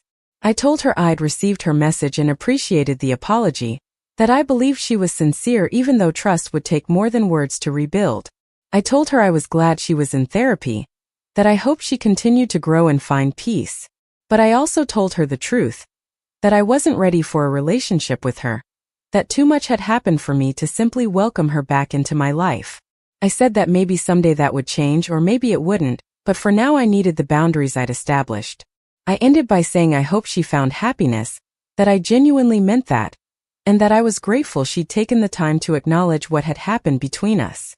I read it over several times before sending it, making sure I wasn't being cruel, but also wasn't making promises I couldn't keep. Then I hit send and felt something shift inside me, a small release of pressure I hadn't realized I was carrying. Victoria responded the next day with a brief message thanking me for replying at all, saying she understood and respected my boundaries, and that she wouldn't reach out again unless I indicated I was open to it. And then, true to her word, she didn't. The months passed and I found myself thinking about her less and less. The anger that had been such a constant companion began to fade, not disappearing entirely but becoming something I could set down when I chose to. I threw myself into my work, started a tutoring program for struggling students, and discovered I was good at reaching kids that other teachers had written off. Colin and I talked about starting a family, a conversation that felt both terrifying and exciting. Uncle James turned 65 and threw a massive party where half the fire department showed up, and I gave a toast about how he'd been more of a parent to me than my actual parents ever managed to be. Life was full and good and mostly free of the shadows that had haunted me for so long. Then, about 8 months after that first email, I ran into someone who knew Victoria. It was at a fundraiser for the school district, one of those events where teachers mingle with donors and try to convince wealthy people to care about public education. A woman approached me during the cocktail hour, introducing herself as Linda, and mentioned that she worked at a nonprofit that provided job training for people re-entering the workforce. We chatted about her work and then she mentioned almost casually that she'd recently placed someone I might know in a position at a local library. Victoria Foster, she said, watching my face carefully. I must have reacted because Linda quickly added that she hoped she hadn't overstepped, that Victoria had mentioned having a complicated relationship with her sister and Linda hadn't connected that I was the sister until just now. I asked, trying to keep my voice neutral, how Victoria was doing. Linda's expression softened. She said Victoria had been one of their program's success stories, that she'd come to them humble and willing to do the work, that she'd taken every training seriously and never acted entitled to anything. Linda said Victoria was working as a library assistant, shelving books and helping patrons, and seemed genuinely content with it. She said Victoria had mentioned in their check-ins that she was learning to find satisfaction in being useful rather than impressive, in contributing rather than taking. I listened to this description of my sister and barely recognized the person Linda was describing. The Victoria I'd known wouldn't have lasted a day in a job that didn't come with status or attention. But people change, I reminded myself. Or at least some people do, if the circumstances force them to and they're willing to do the internal work. I thanked Linda for sharing, said I was glad Victoria had found support, and tried to move the conversation back to education funding. But for the rest of the evening, I kept thinking about my sister shelving books in a library, finding meaning in small acts of service, becoming someone I might not recognize if I passed her on the street. Colin noticed my distraction on the drive home and asked what was on my mind. I told him about the conversation with Linda, about this image of Victoria that didn't match any version I'd known. He was quiet for a moment, then asked if I wanted to see her, to verify this change for myself. I said I didn't know, which was becoming my standard answer to anything Victoria-related. Part of me was curious, wanted to witness this transformation, wanted proof that the apology email hadn't been just another performance. But part of me was afraid that seeing her would undo the peace I'd found, would drag me back into old patterns and old pain. Colin reached over and squeezed my hand, said whatever I decided was okay, that there was no right answer here. That night I lay awake thinking about forgiveness, about what we owe to people who hurt us, about whether redemption is real, or just a story we tell ourselves. I thought about my parents, about how they'd hurt me through favoritism and neglect, and how I'd still loved them, still cared for them when they were dying. I thought about Uncle James, about how he'd shown me what unconditional support looked like. And I thought about myself, about the person I'd become in the absence of Victoria's toxicity, about whether I could maintain that person if she came back into my life in any capacity. 3 months later I made a decision. I sent Victoria an email, brief and careful, saying I was open to meeting for coffee if she was interested. Nothing more than that, just a conversation. 2 adults trying to navigate the wreckage of a shared past. She responded within hours, grateful and cautious, suggesting a coffee shop equidistant from both our neighborhoods. We set a date for the following Saturday, and I spent the week feeling like I was preparing for battle even though I knew that mindset was counterproductive.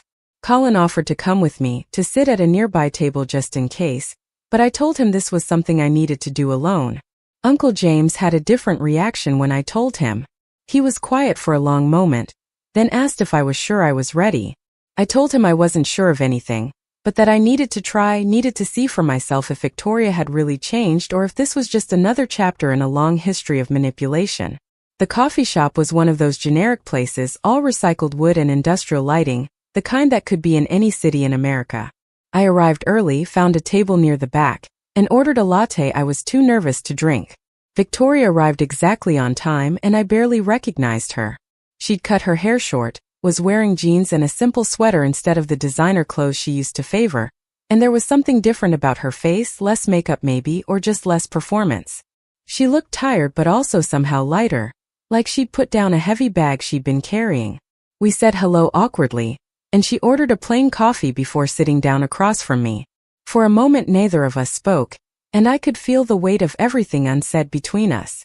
Finally, Victoria broke the silence. She thanked me for agreeing to meet, said she knew it was more than she deserved.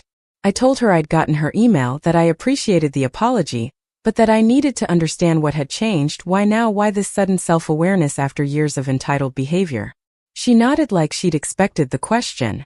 She talked about hitting bottom, about losing Derek and the house and her carefully curated image all at once.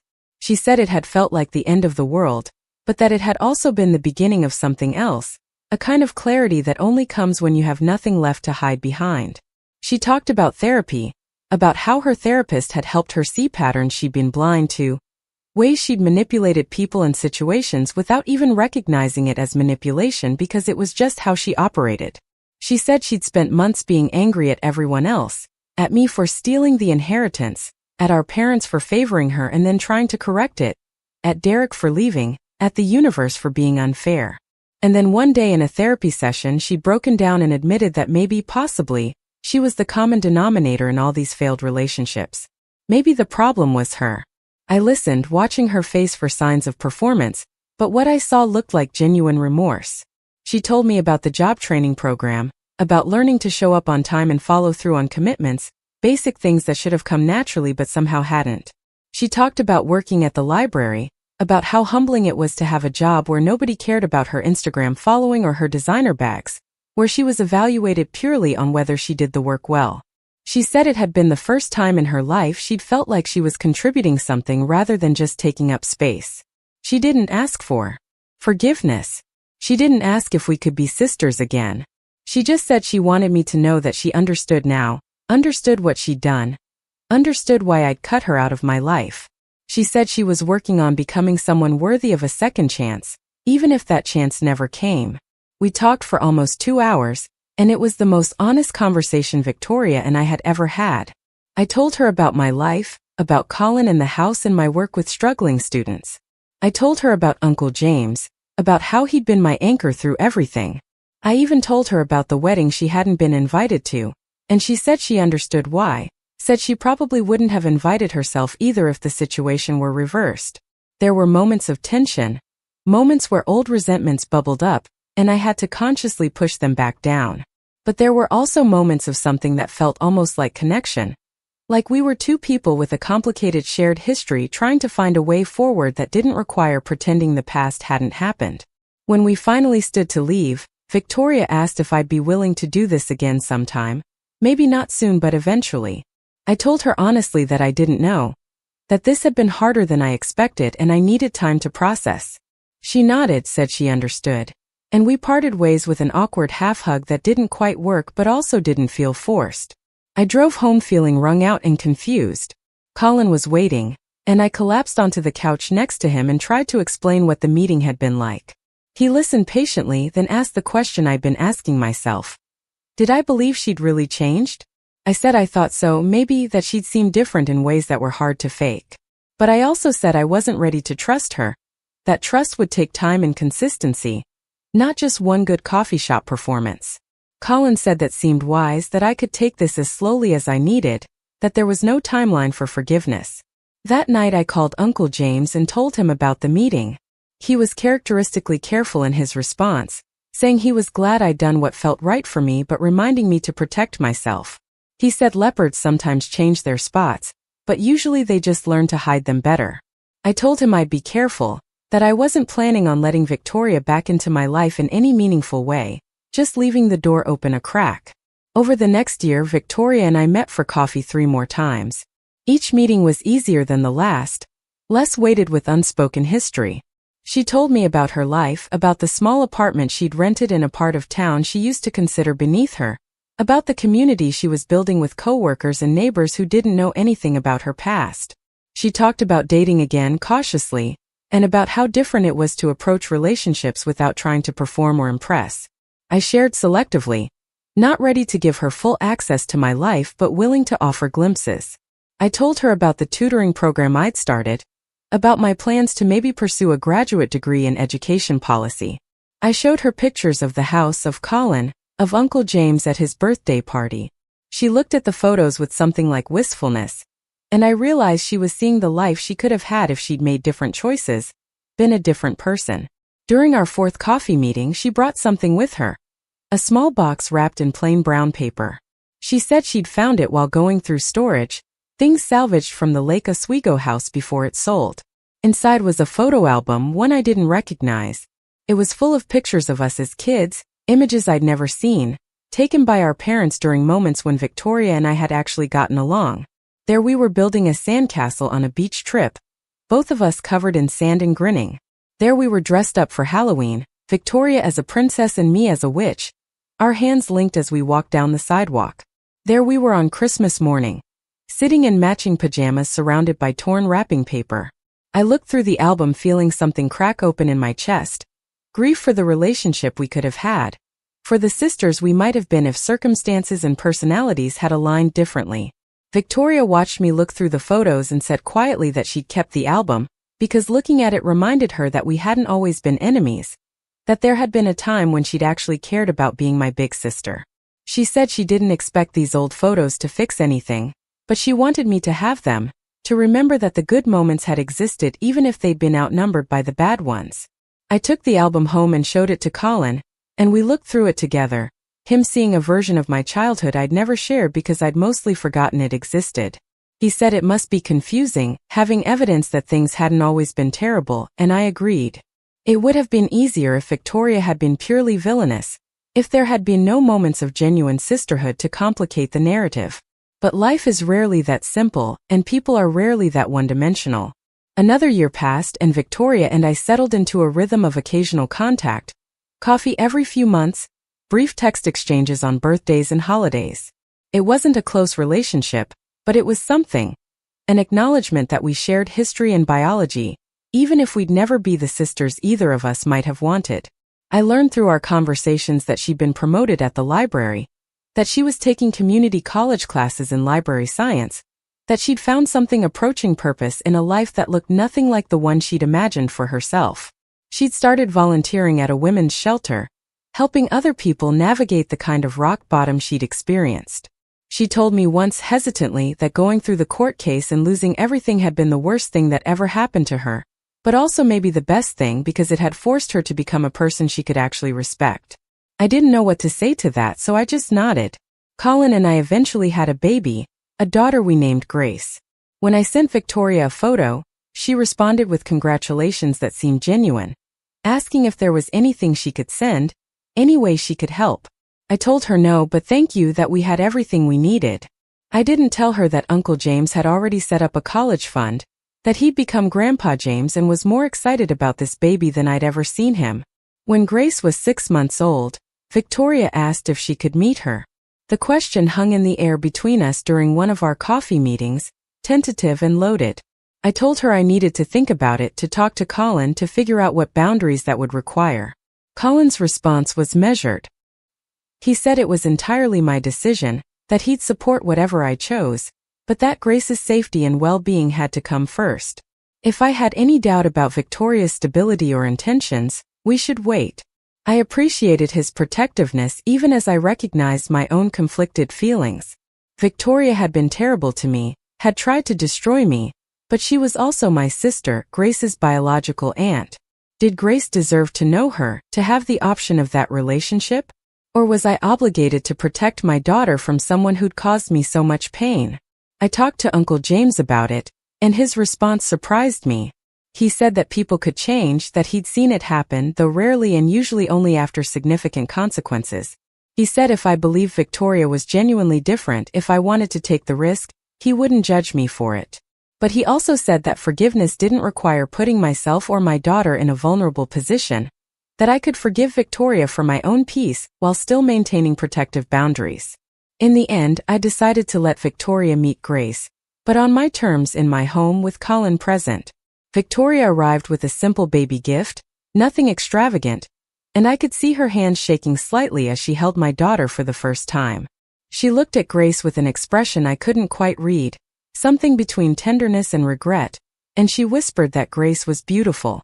She held her for maybe 5 minutes before handing her back, saying she didn't want to overstay her welcome. As she left, she thanked me for trusting her enough to allow the visit, said it meant more than I probably realized. After she was gone, Colin asked how I felt. I told him I felt okay, that it had been less terrible than I'd feared, that maybe this was what healing looked like, incremental and incomplete but still moving forward. Victoria never pushed for more access to Grace, never asked to babysit or suggested family gatherings. She seemed to understand that her role would be limited, maybe forever, and she accepted that with a grace I wouldn't have expected from the person she used to be. 5 years after the courthouse, 7 years after our parents died, I can say that Victoria and I have something resembling a relationship, though it doesn't look like sisterhood in any traditional sense. We're cordial, sometimes friendly, occasionally even warm. But there's always a distance between us. A protective buffer I'm not sure will ever fully dissolve. And that's okay. I've learned that forgiveness doesn't require reconciliation, that you can release anger without inviting someone back into your inner circle. I've learned that people can change, but that change doesn't erase history, doesn't undo harm, doesn't automatically restore trust. I've learned that family is complicated, and that sometimes the kindest thing you can do is accept those complications without trying to resolve them into something neat and simple. My life now is so different from what I imagined during those dark months of legal battles and social media attacks. I have a career I love, a partner who supports me, a daughter who fills my days with joy and chaos, and Uncle James, who remains my touchstone and my reminder that family is defined by actions, not biology. Victoria exists on the periphery of this life, close enough that I'm aware of her, far enough that she can't hurt me the way she once did. And maybe that's the best possible outcome, given where we started. Maybe this careful distance, this measured forgiveness, is its own kind of victory.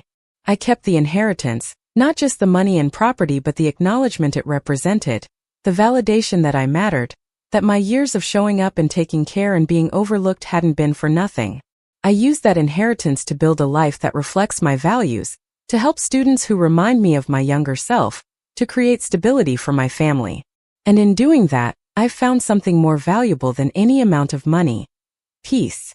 The kind of peace that comes from knowing you fought for what was right, stood up to someone who tried to destroy you, and came out the other side stronger and more certain of who you are.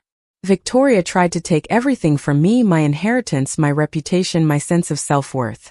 But she failed because I'd spent my whole life building an identity separate from her, separate from our parents' favoritism, separate from the family dynamics that had tried to make me small. I look at Grace sometimes, playing in the living room of the house my parents' inheritance helped me buy, and I think about the lessons I want to teach her. I want her to know that fairness matters, that speaking up for yourself isn't selfish, that walking away from toxicity is strength, not weakness. I want her to understand that family should lift you up, not tear you down, and that it's okay to create boundaries even with people you love. I want her to see Uncle James and understand that the best family members are the ones who show up consistently, who love you without conditions, who fight for you when you're too tired to fight for yourself. And maybe someday when she's old enough to understand complexity, I'll tell her about Victoria, about the aunt who exists at the edges of her life. I'll tell her the full story, the painful parts and the hopeful parts, the betrayal and the eventual cautious peace. I'll tell her that people are capable of both tremendous harm and genuine growth, that forgiveness is possible but trust must be earned, that you can hold space for someone's transformation while still protecting yourself from who they used to be. For now though, I'm just living. Teaching my students, raising my daughter, loving my husband, spending Sundays in Uncle James's workshop learning to build things with my hands. I'm hiking in the Columbia River Gorge, and having game nights with friends and reading bedtime stories in silly voices. I'm doing all the ordinary, beautiful things that make up a life I almost let Victoria destroy. Sometimes I still think about those months of legal warfare, about standing in that courtroom and fighting for my right to be treated fairly. Sometimes I feel the old anger flicker, usually when I hear about some new injustice, some story of favoritism or manipulation that mirrors my own experience. But mostly I feel grateful. Grateful that my parents, despite their failures, tried to make things right at the end. Grateful for Uncle James, for his unwavering support when I needed it most. Grateful for the strength I didn't know I had until I was forced to use it. And yes, even grateful for Victoria in a strange way, because fighting her taught me what I was capable of, showed me I could stand up to the person who'd intimidated me my whole life and win. The inheritance was never really about money. It was about being seen, being valued, being told that my life and my choices and my quiet perseverance mattered as much as Victoria's loud demands and dramatic crises. It was about justice, about the universe or my parents or fate or whatever you want to call it, finally acknowledging that I deserved equity, deserved consideration, deserved to be treated as an equal member of my own family. I fought for that, won it, and used it to build something lasting. And now, years later, with perspective and distance and a life full of people who actually love me well, I can look back on the whole painful mess and see it for what it was. The end of one story and the beginning of another. The story where I stopped waiting for my family to see my worth and started seeing it myself. The story where I learned that fighting back doesn't make you bitter. It makes you strong. The story where the underestimated daughter, the one who was never supposed to amount to much, built a life that mattered. That's the story I'm living now, and it's better than any inheritance could ever be. Up next, you've got 2 more standout stories right on your screen. If this one hit the mark, you won't want to pass these up. Just click and check them out.